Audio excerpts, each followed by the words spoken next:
त्यावेळी 8.5 वर्षाचे होते. तर संभाजी महाराजांना तिथे राहण्यासाठी थोडे दिवस ठेवलं. कारण की प्रवासाची दगदग अशी होणार होती, की तो प्रवास छोट्या संभाजी महाराजांना झेपला असता का नाही हे माहीत नव्हतं. त्यामुळे त्यांनी संभाजी महाराजांना तिथे ठेवलं, की काही दिवस सुखरूप ठेवा आणि थोड्या दिवसानंतर राजगडावरती त्यांना घेऊन या म्हणून. आणि महाराज तिथून पुढे नरवरला आले. नरवर म्हणजे हे आज ग्वाल्हेरच्या जवळ आहे, मध्य प्रदेशमध्ये आहे. मित्रांनो, ही 2च अधिकृत ठिकाणं आजपर्यंत सापडली आहेत. याच्या पलीकडे महाराजांचा प्रवास कसा कसा झाला हे कोणताही इतिहास संशोधक असं पद्धतशीरपणे कागदपत्रासहित दाखवू शकलेलं नाही. तर मित्रांनो, आपला विषय आजचा आहे त्र्यंबक सोनोपंत डबीर आणि रघुनाथ बल्लाळ कोरडे यांचा. तर मी थोडासा विषय आवर्ता घेतो. तर मित्रांनो, की ज्या वेळेला महाराज तिथून निघाले, त्यांच्या जागी झोपले होते हिरोजी फर्जंद आणि त्यांचे पाय चेपीत बसले होते मदारी मेहता.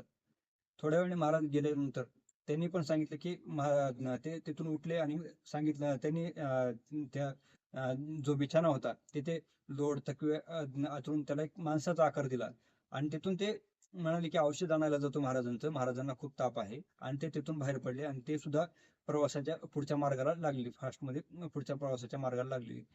महाराज पुढे गेले होते, त्यांच्या पाठोपाठ हिरोजी फर्जंद आणि मदारी मेहतर पण गेले होते आणि महाराजांचं सैन्य पण महाराजांनी अगोदरच पाठवून दिलं होतं स्वराज्यामध्ये. तर मित्रांनो, थोड्या वेळाने पहारेकरांना संशय यायला सुरुवात झाली की आतमध्ये काहीच हालचाल होत नाही. नंतर पहारेकरांनी पाहिलं की कसला आवाज येत नाही आणि औषध आणायला गेलो म्हणजे ते सुद्धा परत आले नाहीत. तर मग झालं काय?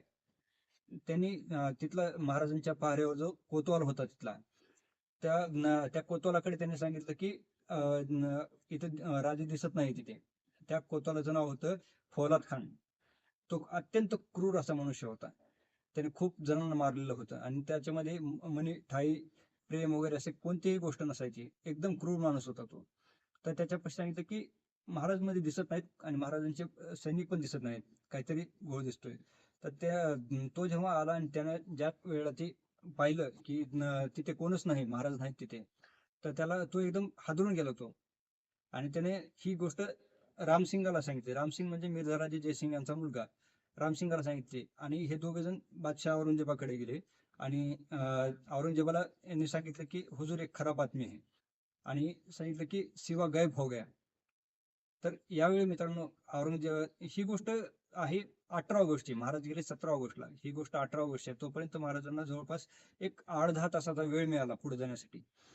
तर ही गोष्ट ऐकल्या ऐकल्या औरंगजेब इतका संतापला की त्यानं त्याचे हे 2 हात होते ते असे त्यानं डोक्यावरती मारत, "ए मैं क्या सुन रहा हूं?" असं म्हणत हे 2 हात असे त्याने डोक्यावरती मारलेले आहेत.